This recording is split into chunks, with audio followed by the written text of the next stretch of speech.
आजचा आपला जो विषय आहे तो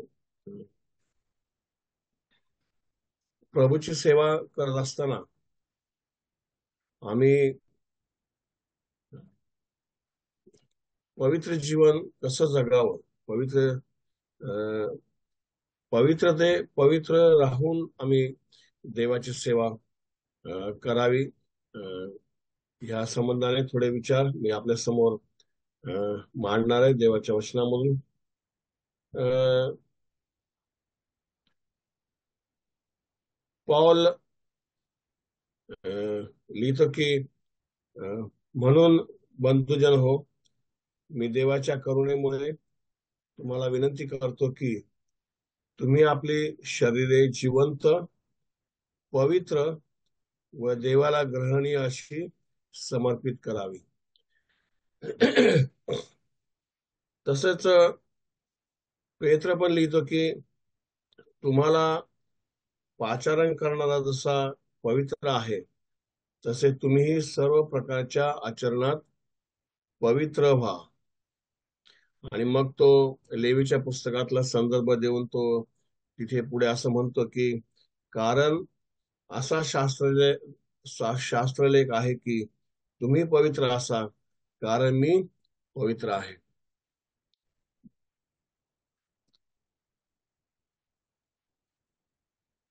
एक वचन आपण वाचूया. दुसरे करिंथ याचा पहिला अध्याय.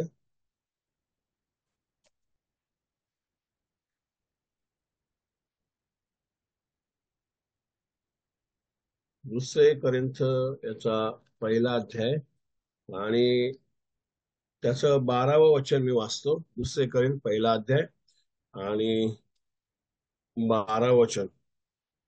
आम- आम्हाला अभिमान बाळगण्याचे कारण म्हणजे आमच्या सद विवेकबुद्धीची साक्ष ही आहे की दैहिक ज्ञानाने नव्हे तर देवाच्या कृपेने आम्ही जगात व विशेष करून तुमच्या बरोबर देवाने दिलेल्या पवित्रतेने व सात्विकपणे वागलो.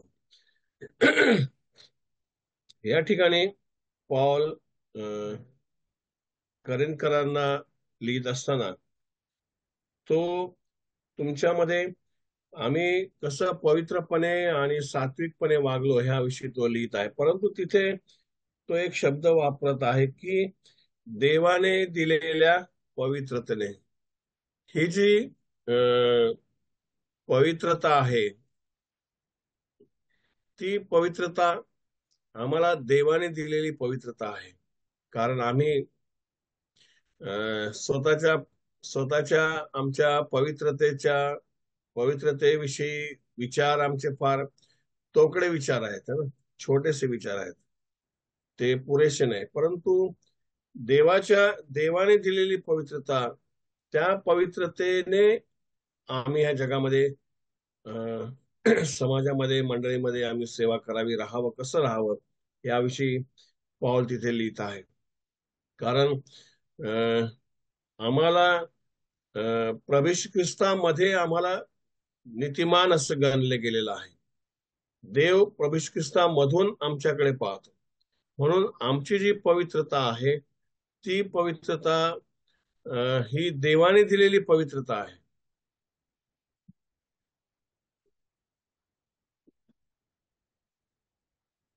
माझा जो सांगण्याचा जो मुद्दा आहे किंवा विचार असा आहे की जर आम्ही पवित्र जीवन जगलो किंवा पवित्रपणे आम्ही सेवा केली, तर ती सेवा करत असताना ख्रिस्ती विश्वासणारे ह्या नात्याने एक प्रकारचं धैर्य आमच्या सेवेमध्ये आणि एक प्रकारची शक्ती, ताकद आमच्या सेवेमध्ये असते.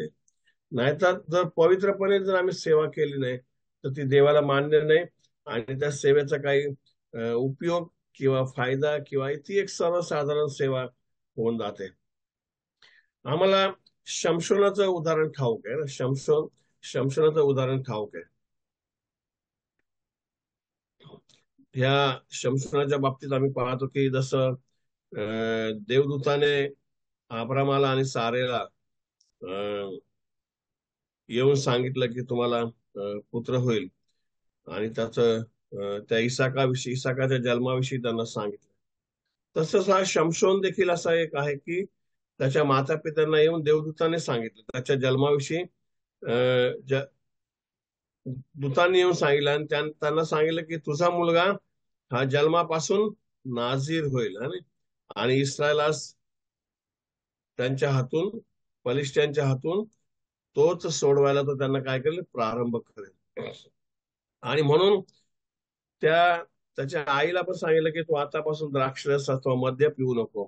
आणि शमशोनाच्या बाबतीत देखील सांगितलं की त्याला देखील कसल्या प्रकारचा द्राक्षरस किंवा मद्य, म्हणजे जन्मापासून प्रभू प्रभू प्रभूने त्याला बोलावलं आणि प्रभूची सेवा करण्यासाठी त्याला पवित्र राहण्याविषयी सांगितलं. त्या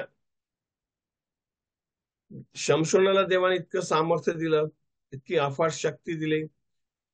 ही सामर्थ्य आणि अफाट शक्ती ही शमशोनाच्या स्वतःमध्ये नव्हती, ती देवाने दिलेलं त्याला सामर्थ्य होतं, देवाने दिलेली शक्ती होती. म्हणून पहिले हे जे 2 कोरिन्थ 1:12 मध्ये आम्ही जे वचन वाचलं की आम्ही जगात व विशेष करून तुमच्या बरोबर देवाने दिलेल्या पवित्रतेत, शमशोनाला जी अफाट शक्ती आणि ताकद दिली होती ती देवाने दिलेली होती. तसंच आम्हाला ह्या जीवनामध्ये जगत असताना, विश्वासी जीवन जगत असताना, ख्रिस्ती जीवन जगत असताना देवाने आम्हाला ती पवित्रता दिलेली आहे. त्या शमशोनाविषयी आम्ही पाहतो की एकदा तो आपल्या द्राक्षमळ्यामध्ये आपल्या आई वडिलांसोबत, आई बापासोबत जात असताना एक सिंह त्याच्या अंगावर आला आणि एक बकरा फाडावा तसं त्याने त्या सिंहाला फाडून टाकलं. त्याच्या आई वडिलांना माहित देखील पडलं नाही. त्याच्या हातामध्ये कसल्या प्रकारचं हत्यार नव्हतं, काहीच नव्हतं, पण एवढी ताकद त्याच्या होती की त्या सिंहाला त्याने फाडून टाकलं. 300 कोल्हे, एकदा आता आम्ही वाचतो की 300 कोल्हे त्यांनी धरले. 300 कोल्हे धरले, त्यांच्या शेपटाच्या गाठी बांधल्या आणि त्याच्यामध्ये मशाल लावली आणि त्या पलिष्ट्यांच्या शेतामध्ये त्याने सोडून दिलं. सगळं त्यांचं शेत त्याने जाळून टाकलं. एवढं एवढं 300 कोल्हे पकडण्याचं सामर्थ्य, ताकद त्याच्यामध्ये होती. एकदा त्या बलिष्ठांबरोबरच्या युद्धामध्ये आम्ही पाहतो की केवळ एका गाढवाच्या जाबाडाने त्याने जवळजवळ 1000 लोकांना मारलं. केवळ त्या गाढवाच्या जाबाडाने. ही ताकद त्याला कुठून आली, सामर्थ्य कुठून आलं, तर देवाने ते सामर्थ्य त्याला पुरवलेलं आम्हाला पाहायला मिळतं. आता या शमशोनाकडे का मी तुमचं लक्ष केंद्रित केलं किंवा का शमशोनाची गोष्ट तुमच्या समोर सांगितली, कारण आम्ही ख्रिस्ती लोक, विश्वासणारे लोक, आम्ही देवाचं मूल आहोत ना. आणि देवाने आम्हाला प्रत्येकाला पवित्रतेमध्ये राहण्यासाठी पाचारण केलेलं आहे. आमचं जे कॉलिंग आहे ते शुद्ध पवित्र जीवन जगण्यासाठी आमचं कॉलिंग आहे, आणि ते सततच त्या पापाबरोबर आमचं झगडणं आहे. जेव्हा आम्ही पवित्र जीवन जगतो, त्या पवित्र जीवनामध्ये जगत असताना अद्भुत गोष्टी देव आमच्याकडून करून घेतो. पण दानियल दानियलाचं उदाहरण घ्या. दानियल आणि त्याचे जे मित्र होते ना, ते शद्रक, मेशक वगैरे, अबेदनगो, आणि हे त्या परदेशामध्ये होते, बाबेलामध्ये होते. आणि तिथे ते ते म्हणाले, ते त्या सरदाराला म्हणाले की तुमच्या ह्या खाण्याने आम्हाला विटाळ व्हायला नको, म्हणून आम्हाला काय करा, फक्त शाकभाजी द्या, फक्त भाकरी आणि तुम्ही द्या. आणि ते तिथे देखील त्यांनी स्वतःला विटाळू दिलं नाही आणि पवित्र जीवन त्या ठिकाणी ते जगले. त्यामुळे त्याला एक प्रकारचं धैर्य त्याला आलं की तो राजाने फरमान काढलं होतं की हे सर्व त्याचे जे 3 मंत्र्यांपैकी हा एक होता आणि त्याला विशिष्ट एक दर्जा त्याला दिलेला होता. आणि म्हणून त्याचे जे बाकीचे लोक होते, ते तिथले लोक होते, त्याच्यावरती ते तिरस्कार करत जळत होते आणि त्याला कशामध्ये तरी पकडावं हे ते शोधत होते. आणि मग त्यांनी राजाकडून फर्मान काढलं की 30 दिवस पर्यंत कोणाचीही पूजा करायची नाही, आपापल्या देवाची याची उपासना आराधना करायची नाही. पण दानिएलाने ते जुमानलं नाही. ते फर्मान ऐकलं, तो आपल्या घरी गेला आणि आपली खिडकी त्याने उघडली आणि त्याने देवाची प्रार्थना केली. आणि मग ही गोष्ट राजाच्या कानावर गेली. राजाला वाटलं त्याला वाचवा, पण तो राजाला देखील सांगायला घाबरला नाही. त्याचा परिणाम काय झाला, त्याला सिंहाच्या गुहेमध्ये टाकण्यात आलं. पण जेव्हा का आम्ही पवित्र जीवन जगतो, राजाला देखील आम्ही सांगू शकतो आणि सिंहाची तोंड देखील बंद देव बंद करू शकतो. पवित्र जीवन जगण्यामुळे अशा एवढ्या अद्भुत गोष्टी आमच्या जीवनामध्ये, जसं दानिएलाच्या जीवनामध्ये झालं तसं आमच्या जीवनामध्ये देखील आम्ही होऊ शकतं. आम्ही योसेफाचं जीवन बघतो, पवित्र जीवन जगला, परदेशामध्ये होता, तिथे त्याला कोणी त्याला बघू शकत नव्हतं. पाप पाप केलं तर कोणाला समजणार नव्हतं. परंतु तो म्हणला की मी देवाच्या विरुद्ध पाप कसं करू. त्या पोटिफराच्या बायकोने त्याला त्याच्या जाळ्यात ओढण्याचा प्रयत्न केला, आम्हीच दाखवलं, मोहात पाडण्याचा प्रयत्न केला, पण त्या मोहाला तो बळी पडला नाही. तर त्याच्यातून तो त्याला त्याला एवढं धैर्य कुठून आलं, तर पवित्र जीवन जगल्यामुळे त्याला धैर्य प्राप्त झालं. दाविदाला एवढं धैर्य कुठून आलं, 17 वर्षाचा असताना त्याच्यापेक्षा डबल वयाचा तो गल्ल्यात, त्याला मारण्याचं धैर्य, ते केवळ फक्त एक गोफण आणि एक गोटा घेऊन तो त्याच्या समोर गेला. त्यावेळेस तो तिथे काय म्हणाला की त्या जिवंत देवाच्या वतीने, पवित्र देवाच्या वतीने मी तुझ्या समोर आलेलो आहे. आणि त्या गल्ल्याला त्याने ठार मारलं. म्हणून प्रियजन हो, आमच्या जीवनामध्ये, ख्रिस्ती विश्वासी जीवनामध्ये पवित्र जीवन जगणं फार महत्वाचं आहे. जे जे लोक पवित्र जीवन जगले, त्यांनी आपलं घरदार सोडलं. घरदार सोडण्याचं धैर्य त्यांना कुठून आलं, पवित्र जीवन जगण्यामुळे आलं. आमच्या भारतातलंच उदाहरण घ्या, ग्रॅहम स्टेन्स. ते त्यांचा देश कुठे कुठे आदिवासी लोकांमध्ये येऊन त्यांनी आपलं घरदार सोडलं, आपलं सगळं गणगोत्र नातेवाईक सगळे सोडले आणि ह्या भारतासारख्या ज्या ठिकाणी त्यांना कोणी ओळखत नाही तिथे येऊन ते राहिले.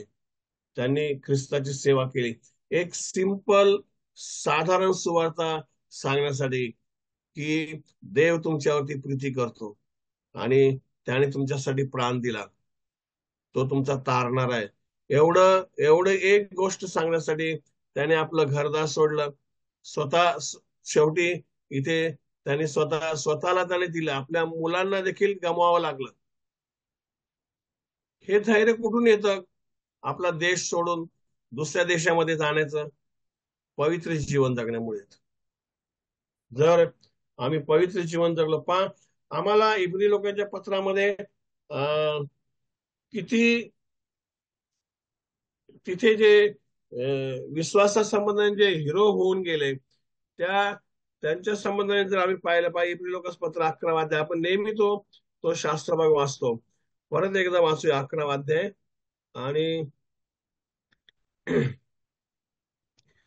इब्री लोकांचं पत्र 11 अध्याय आणि 32 पासून मी वाचतो बघा. आणखी काय सांगू, गिदोन, बाराक, शमशोन, इप्ता, दावीद, शमूएल व संदेष्टे यांचे वर्णन करू लागलो तर वेळ पुरणार नाही.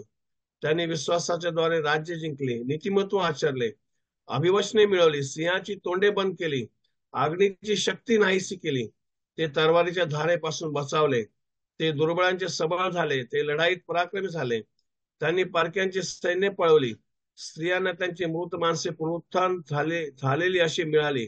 आणखी कित्येकाने आपणास अधिक चांगले पुनरुत्थान प्राप्त व्हावे म्हणून खंडणी भरून मिळवली सुटका न स्वीकारता हालाल सोसले आणि इतरांना टवाळ्या, मारहाण यांचा आणि बंधने व कैद यांचाही अनुभव झाला.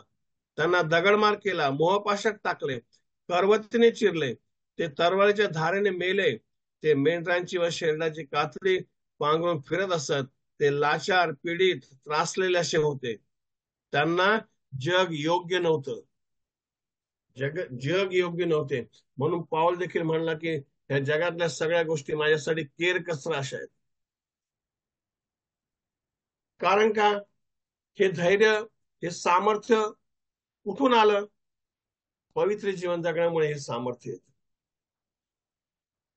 आम, आम, आम्ही पाहिजे तितकं पवित्र जीवन जगत नाही, त्यामुळे जगाशी पण समरूप होतो. इथे यांच्याविषयी असं म्हटलं की जग त्यांना योग्य नव्हतं. आणि आम्ही आज अशी गोष्ट झाली की जगामुळे आम्ही प्रभूपासून दूर दूर दूर दूर दूर जात चाललोय. जगामुळे, जगाला दूर लोटण्याच्या ऐवजी जगामुळे आम्ही प्रभूपासून आणि त्या पवित्रतेपासून आम्ही दूर दूर होत चाललोय.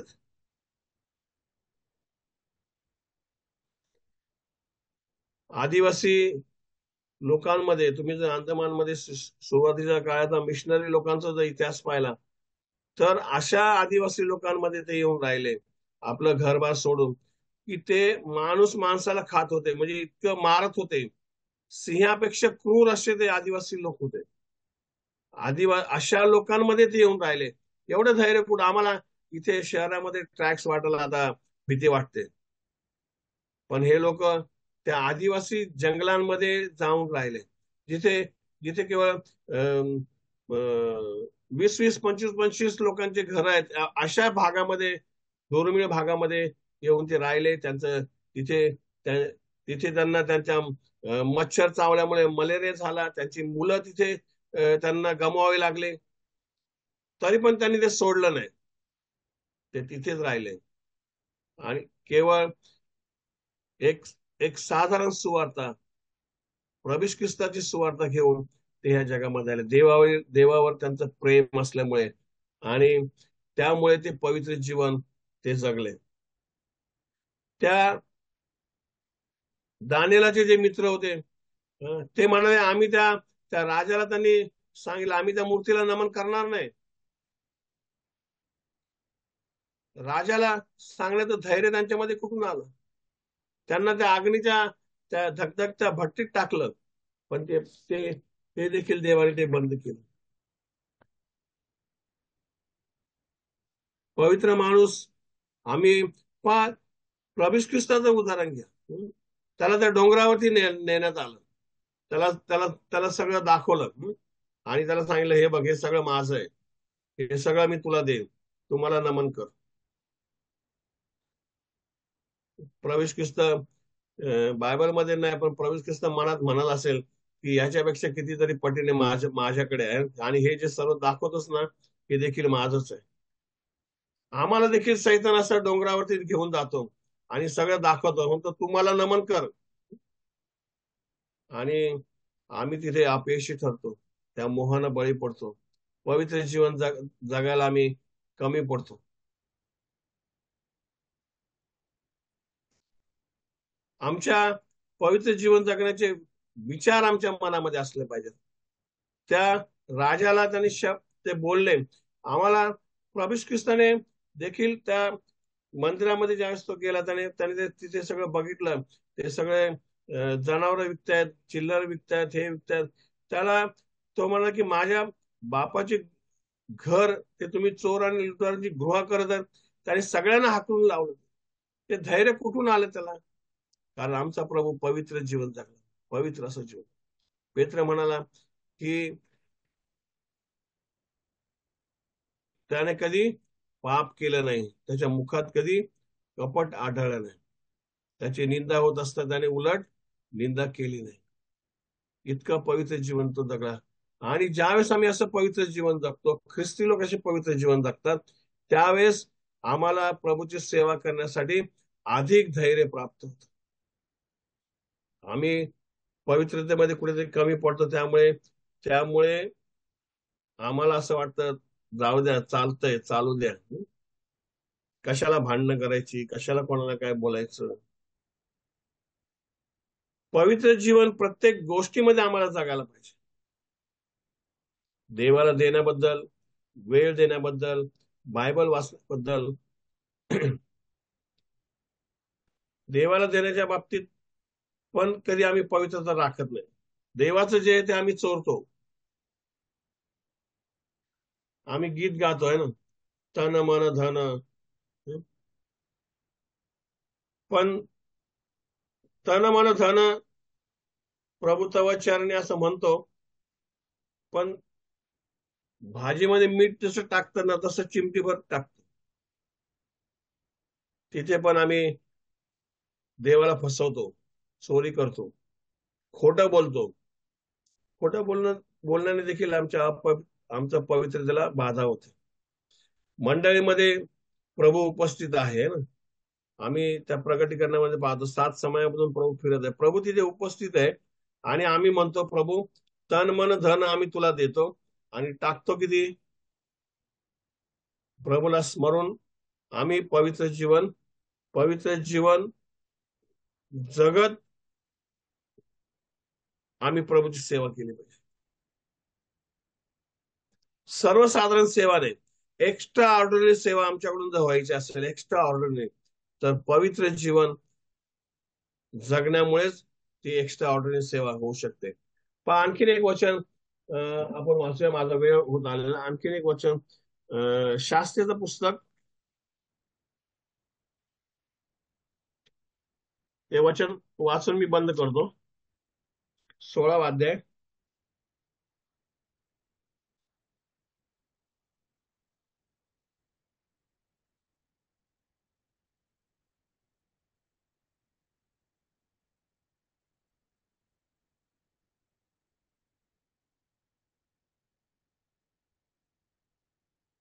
20 आणि 21. शास्त्रीचं पुस्तक, 16 अध्याय आणि 20 आणि 21. ती त्याला म्हणाली, शमशोन, बलिष्ठी तुमच्यावर चालून आले आहेत. तो झोपेतून जागा झाला. पूर्वीप्रमाणेच आपण उठू व हातपाय झटकू असे त्याला वाटले. पण परमेश्वराने आपल्याला सोडले आहे याची त्याला कल्पना नव्हती. बलिष्ठांनी त्याला धरून त्याचे डोळे फोडले व त्याला गज्जा येथे नेऊन काशाच्या बेड्याने जखडले व तुरुंगात धान्य दळायला लावले. पहा, याने ज्यासाठी त्याला कॉलिंग केलं होतं, आम्हाला कॉलिंग कशासाठी? पवित्रतेत जीवन जगण्यासाठी. ते जरा विसरलो, हा पण विसरला, पापात पडला. आणि काय झालं? त्या 20व्या वचनाचा शेवटचा भाग वाचा. हं? तिथे ती स्त्री त्याला म्हणाली, शमशोन, पलेष्टी तुमच्यावर चालून आले आहेत. तो झोपेतून जागा झाला. पूर्वीप्रमाणेच आपण उठू व हातपाय झटकू असे त्याला वाटले. पण तिथे बघा, पण परमेश्वराने आपल्याला सोडले आहे याची त्याला कल्पना नव्हती. आम्ही सेवा करतो, पण परमेश्वराने आपल्याला सोडलेलं आहे का, याकडे लक्ष द्या. स्वतःच्या ताकदीने सेवा जर करायला गेलो तर ती सेवा एक्स्ट्रा ऑर्डिनरी सेवा होणार नाही. म्हणून स्तोत्र 1 मध्ये पण म्हटलेलं आहे की जे झाड पाण्याच्या प्रवाहाजवळ लावलेले असते ते आपल्या हंगामी फळ देते. आम्ही देवाच्या घरामध्ये, देवाच्या बागेमध्ये लावलेलं झाड आम्ही फळ दिलं पाहिजे. आम्ही जर अपवित्र जीवन जगून जर सेवा करत असो तर देव देव आमच्या बरोबर नसणार, त्या सेवेमध्ये नसणार. इथे शमशोनाला देवाने सोडलं हे त्याला कळलंच नाही.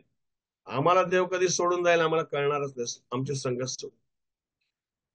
मोशे म्हणाला, त्या कनान देशामध्ये आम्ही जात असताना, परमेश्वरा तू जर आमच्या बरोबर नसशील तर आम्ही पुढे जाणार नाही, आम्ही इथेच राहू. देव आमच्या सेवेमध्ये देव आमच्या बरोबर आहे का, आणि ती सेवा आम्ही पवित्रपणे करत आहोत का, याकडे लक्ष देणं फार गरजेचं आहे.